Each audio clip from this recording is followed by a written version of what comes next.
ঐতিহাসিক শহর মুর্শিদাবাদ। একসময় এখানেই চলত নবাবদের রাজত্ব।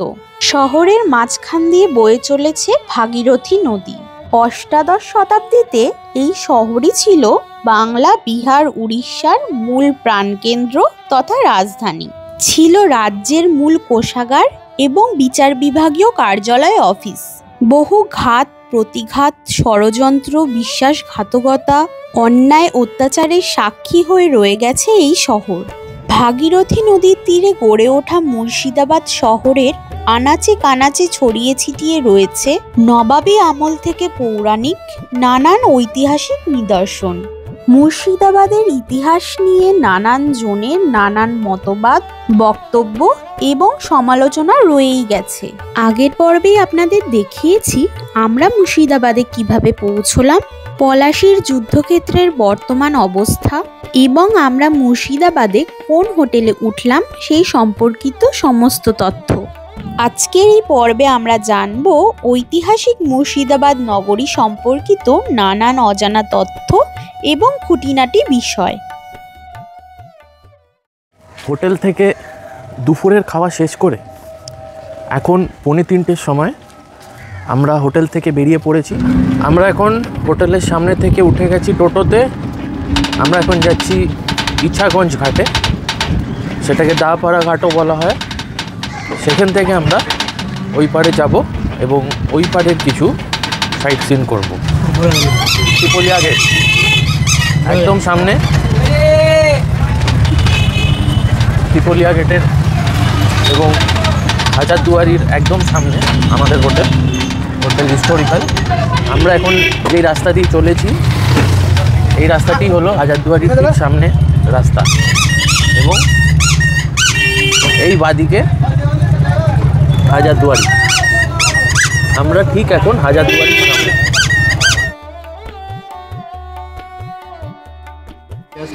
হ্যাঁ, হোটেলের সামনে থেকে আমরা টোটো নিয়ে চলে এলাম ইছাগঞ্জ ফেরিঘাটে। পুরো ঘোরাও। আমাদের টোটো ভাড়া নিল 20 টাকা করে পার হেড। এখন এই ইছাগঞ্জ ফেরিঘাট থেকে আমরা এই পারে নৌকা করে হাজারদুয়ারি তো ওখানে সামনে ওটা।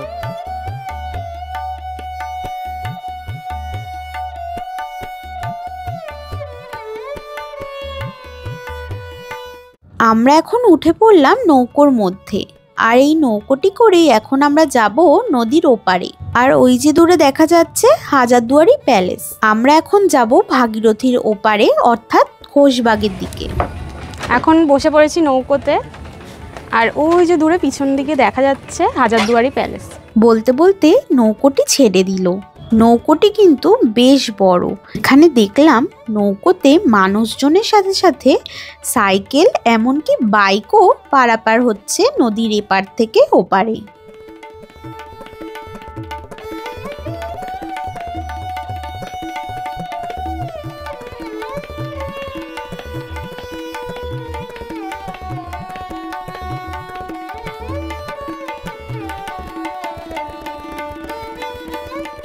আমাদের নৌকো এসে পৌঁছলো পাড়ে।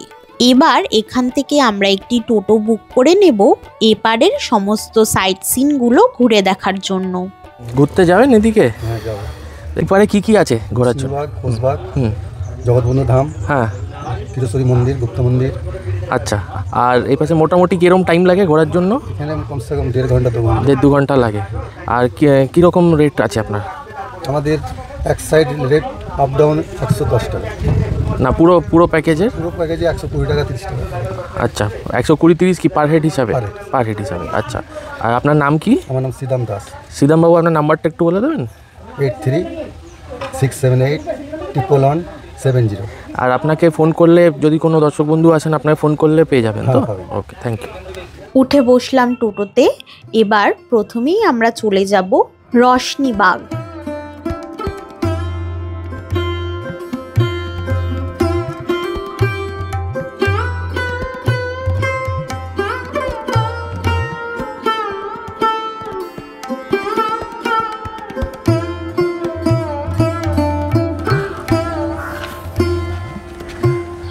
বাংলার দ্বিতীয় নবাব সুজাউদ্দিন 1739 সালে দেহত্যাগ করেন। তার মৃত্যুর ঠিক 1 বছর আগে তিনি নিজেই তার এই সমাধিস্থলটি বানিয়েছিলেন। এই জায়গাটির নাম হলো রশনিবাগ।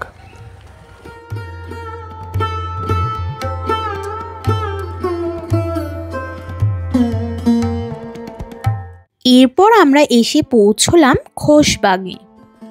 এখানেই চিরনিদ্রায় শায়িত রয়েছেন বাংলার সর্বশেষ নবাব, নবাব সিরাজউদ্দৌলা এবং তার গোটা পরিবার। দেখতে পাচ্ছেন এখানেই জুতো খুলে ভেতরে প্রবেশ করতে হবে। এই জায়গাটি ছিল নবাব আলীবর্দী খাঁর খুবই পছন্দের একটি জায়গা। এখানে তিনি 108 রকমের গোলাপ ফুলের চাষ করতেন। এখানে পরপর যে দুটি কবর দেখা যাচ্ছে, এটি হলো নবাব সিরাজউদ্দৌলার মা আমিনা বেগম এবং তার মাসি ঘসিটি বেগমের কবর। আর এখানে রয়েছে নবাব সিরাজউদ্দৌলার পরিবারের আরও 17 জন সদস্যদের কবর। এদের সকলকেই মির্জাফর এবং তার পুত্র মিরন বিষ খাইয়ে হত্যা করেছিলেন। এরপর এই দরজা দিয়ে প্রবেশ করে ছাদ এবং দেওয়াল দিয়ে ঘেরা বড় ঘরের ভেতরে রয়েছে নবাব আলীবর্দী খাঁ এবং তার প্রপৌত্র সিরাজউদ্দৌলার কবর। সাদা ফলকে আরবি লেখাযুক্ত এই কবরটি হলো নবাব সিরাজউদ্দৌলার কবর। আর এটি হলো খোশবাগের প্রথম সমাধি নবাব আলীবর্দী খাঁর কবর। এখানে নবাব আলীবর্দী খাঁ দিল্লির জামা মসজিদের আদলে তৈরি একটি মসজিদও তৈরি করেছিলেন। এই জায়গাটির নাম আগে ছিল খুশবুবাগ। পরবর্তীকালে সেই নাম পরিবর্তন হয়ে জায়গাটির নাম হলো খোশবাগ।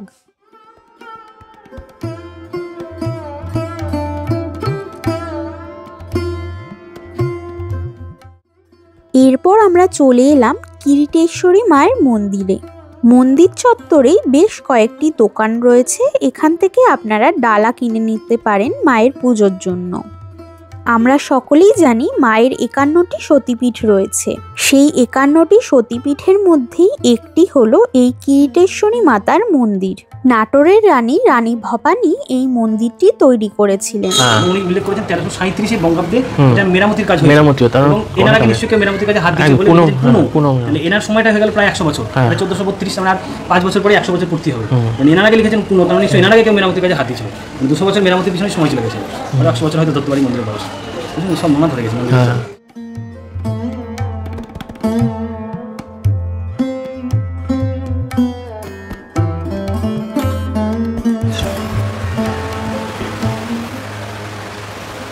এই হচ্ছে আমাদের 51 খণ্ডের করটি থেকে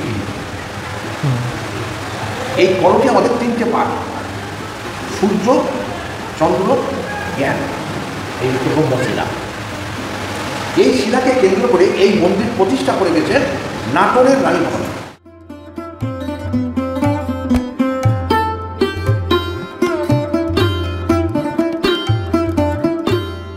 মন্দির চত্বরের বাইরে থেকে আখের রস খেয়ে আমরা এগিয়ে চললাম কিরিটেশ্বরী মাতার গুপ্ত মন্দিরের দিকে। কথিত আছে সুলতানি আমলে সুলতানি আক্রমণের হাত থেকে মাকে রক্ষা করার জন্য আগের মন্দির থেকে মাকে এই স্থানে স্থানান্তরিত করা হয়। পাপড়ের ভিতরে রয়েছে। আচ্ছা, ওটা ব্রহ্মশিলা। ব্রহ্মশিলা কোথাও দেখা যায় না। মায়ের অংশগুলো যেখানে যেখানে পড়েছে এখানকার জায়গাতে সব ব্রহ্মশিলা। কোথাও মায়ের অংশ দেখতে পাবেন না, সব পাপড়।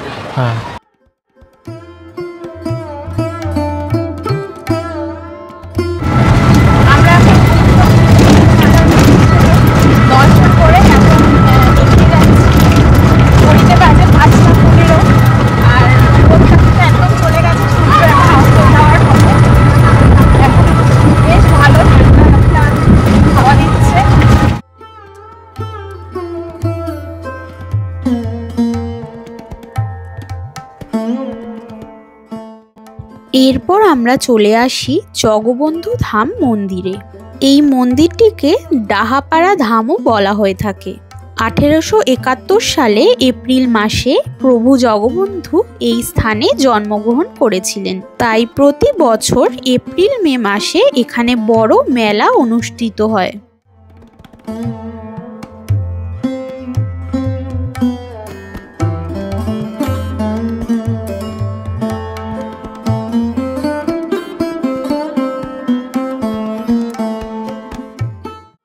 এরপর আমরা পুনরায় নৌকো করে ঘাট পার হয়ে ইছাগঞ্জের দিকে চলে আসি এবং পৌঁছে যাই মতিঝিল পার্কটি ঘুরে দেখার জন্য।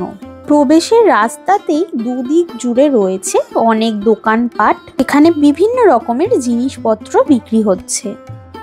এই মতিঝিল পার্কেই প্রাসাদ ছিল ঢাকার ডেপুটি গভর্নর নওয়াজিশ মোহাম্মদ খান এবং সিরাজউদ্দৌলার মাসি ঘসিটি বেগম, বা যার অপর নাম ছিল মেহেরুনিসা বেগমের।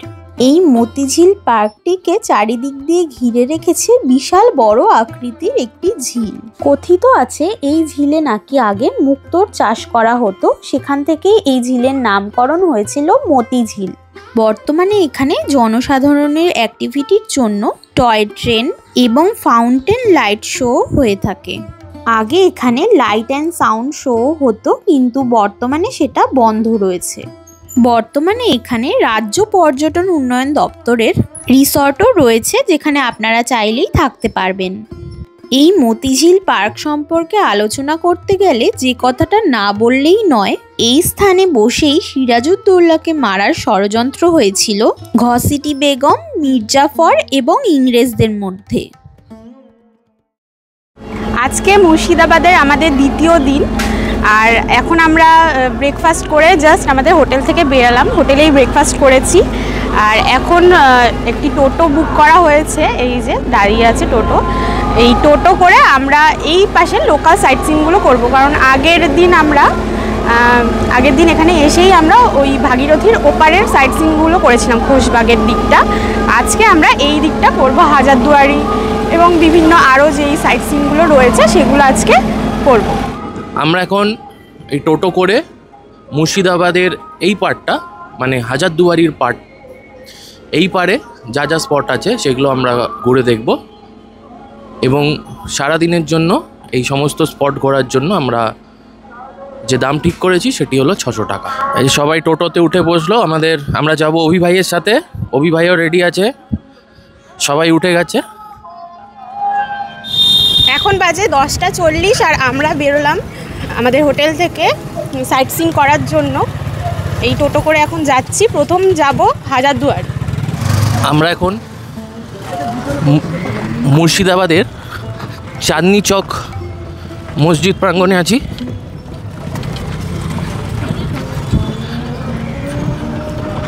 এই মসজিদ প্রাঙ্গণে কিন্তু প্রবেশাধিকার নেই, তাই জন্য আমরা বাইরে থেকেই দেখছি এবং এখান থেকে আমরা হাজারদুয়ারির দিকে এগিয়ে চলেছি। চাঁদনি চক মার্কেট দিয়ে বেরোলেই রয়েছে ত্রিপলিয়া গেট।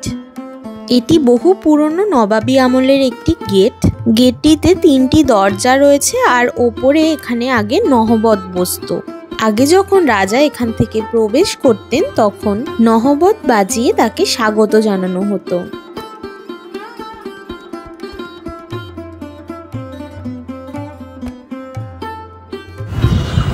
এই রাস্তাটির নাম সিরাজউদ্দৌলা মার্গ। এখানে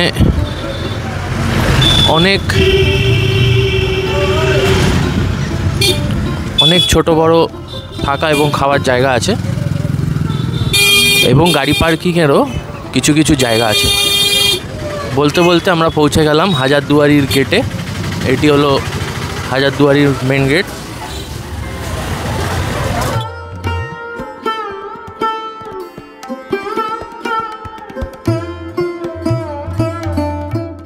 আমরা ঢুকে গেছি হাজারদুয়ারির চত্বরে মেন গেট দিয়ে। ঢুকেই এখানে দেখলেন যে ক্লোক রুম আছে। এখানে আপনারা জিনিসপত্র নিয়ে আসলে এই ক্লোক রুমে কিন্তু জিনিসপত্র রেখে, ব্যাগপত্র রেখে আপনারা এগোতে পারেন। এখানে টয়লেট আছে এবং টয়লেটের সাথেই টিকিট কাউন্টার আছে।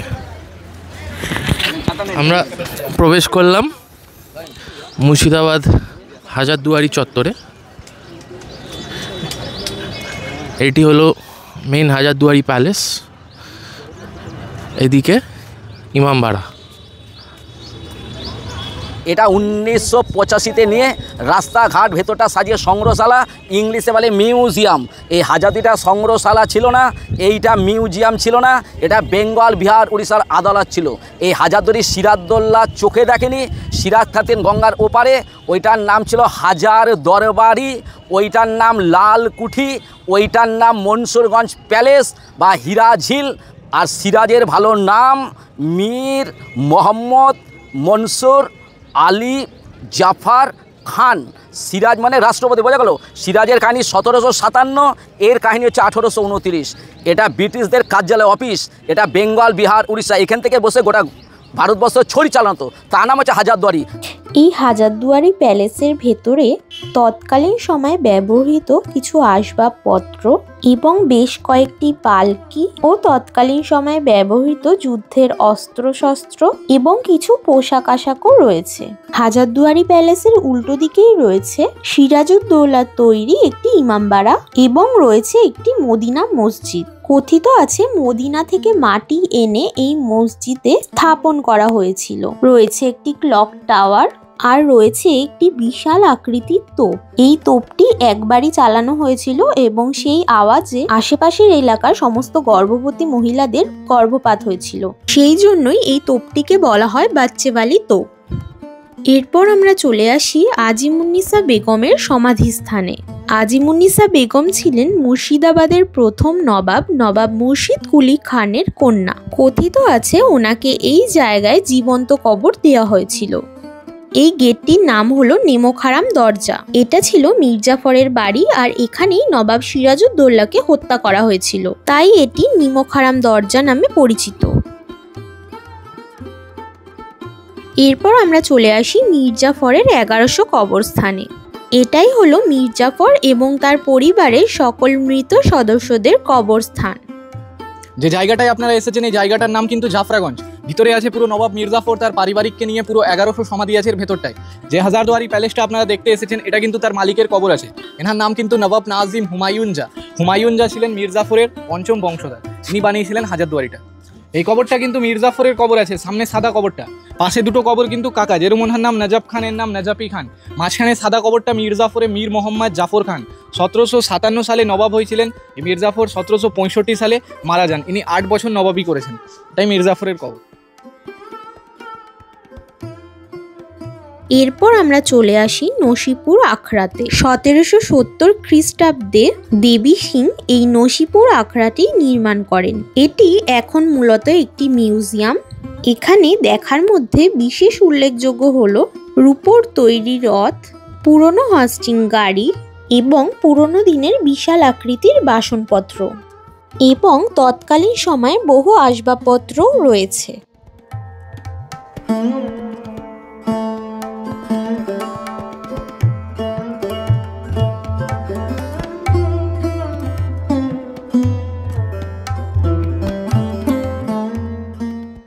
এরপর আমরা চলে আসি নসিপুর রাজবাড়িতে।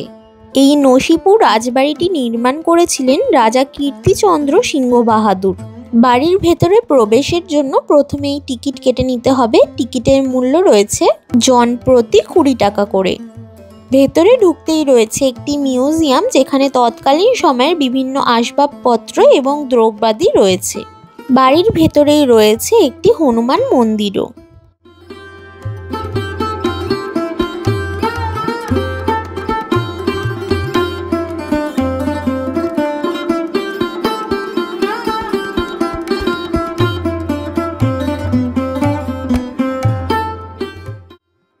এরপর আমরা চলে আসি মুর্শিদাবাদের অন্যতম একটি গুরুত্বপূর্ণ স্থান জগৎ শেঠের বাড়িটি ঘুরে দেখার জন্য। জগৎ শেঠ ছিলেন তৎকালীন সময়ের একটি বিশাল বড় ব্যাংকার। নবাব রাজা থেকে শুরু করে এমনকি ইংরেজরাও তার কাছ থেকে সুদের হারে টাকা ধার নিতেন। বাড়ির ভেতরে তৎকালীন সময়ে সোনার উপর মুদ্রা, বিভিন্ন অস্ত্রশস্ত্র এবং ব্যবহৃত আসবাবপত্র ও পোশাক আশাকও রয়েছে। বাড়ির ভেতরে ফটোগ্রাফি কিংবা ভিডিওগ্রাফি কিছুই অ্যালাউড নয়। বাড়ির ভেতরে একটি মন্দিরও রয়েছে, যেখানে আজও নিত্য পুজো হয়। এরপর আমরা চলে আসি কাঠগোলা বাগান বাড়িতে। এই বাগান বাড়িটি 1780 সালে তৈরি করেছিলেন লক্ষ্মীপদ সিং দুগ্গার বাহাদুর এবং তার 3 ভাই মিলে। ভেতরে প্রবেশ করতেই বাদিকে রয়েছে একটি বড় বাউরি। কথিত আছে এটি হলো একটি সুড়ঙ্গ পথ, যেই সুড়ঙ্গ পথ ধরে সোজা জগৎ শেঠের বাড়ি পর্যন্ত চলে যাওয়া যায়। বাড়ির প্রাঙ্গণের ভেতরে রয়েছে একটি ছোট চিড়িয়াখানাও। বলা হয় দুগ্গার বাহাদুররা যখন এখানে বসবাস করতেন তখন এখানে হাতি, গন্ডার এমনকি জলহস্তিও ছিল। তবে এখন এখানে মূলত ম্যাকাও সহ কয়েক রকমের পাখি, হাঁস, পায়রা, উট পাখি এবং বেশ কয়েকটি খরগোশ রয়েছে।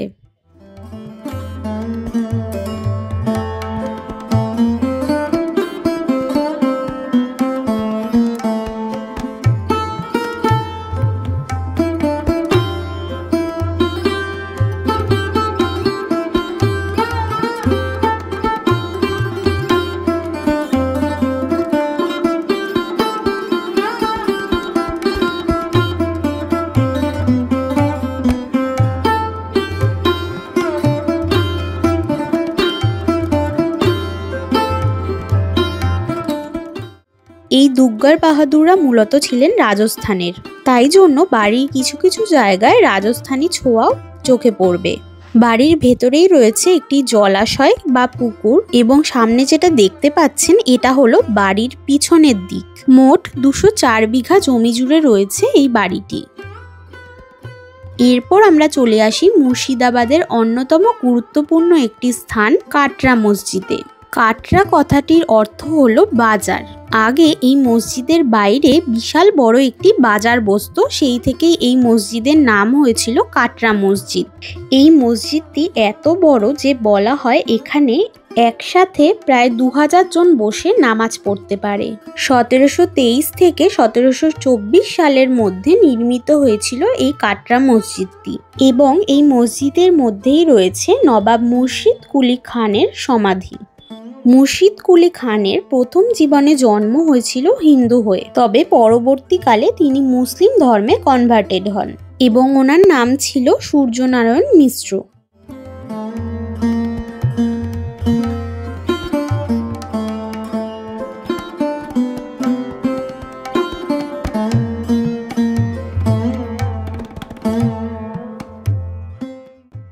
এখন চলে এলাম কাটরা মসজিদের মধ্যে অবস্থিত একটি অংশে। এখানেই রয়েছে নবাব মুর্শিদ কুলি খানের কবর। মসজিদ প্রাঙ্গণেই আজও রয়েছে মুর্শিদ কুলি খানের প্রতিষ্ঠিত 300 বছরেরও বেশি পুরনো একটি শিব মন্দির। এখানে এই বিশাল বড় বড় গম্বুজ আকৃতির মিনারগুলি যেগুলি দেখা যাচ্ছে এগুলি প্রায় 70 ফুট লম্বা। আগে এগুলো ছিল 4টে, তবে ভূমিকম্পে 2টো ধ্বংসপ্রাপ্ত হয়ে যায়। আমার নাম হচ্ছে সুদর্শন দেবনাথ। আমার ফোন নাম্বার হচ্ছে 9732585808। আমরা ওয়েস্ট বেঙ্গল ট্যুরিজম গাইড, এই হচ্ছে আমাদের আই কার্ড। এরপর আমরা চলে আসি জাহান কোষা কামান দেখতে। এই জায়গাটি তোপখানা নামে পরিচিত। প্রায় 5.5 মিটার দৈর্ঘ্য বিশিষ্ট এই কামানটির ওজন 7 টনেরও বেশি। বলা হয় শাহজাহানের রাজত্বকালে 1537 খ্রিস্টাব্দে এটি তৈরি হয়েছিল। আমাদের মুর্শিদাবাদের সফর এখানেই শেষ হলো। দেখা হচ্ছে পরের পর্বে। ভালো থাকবেন।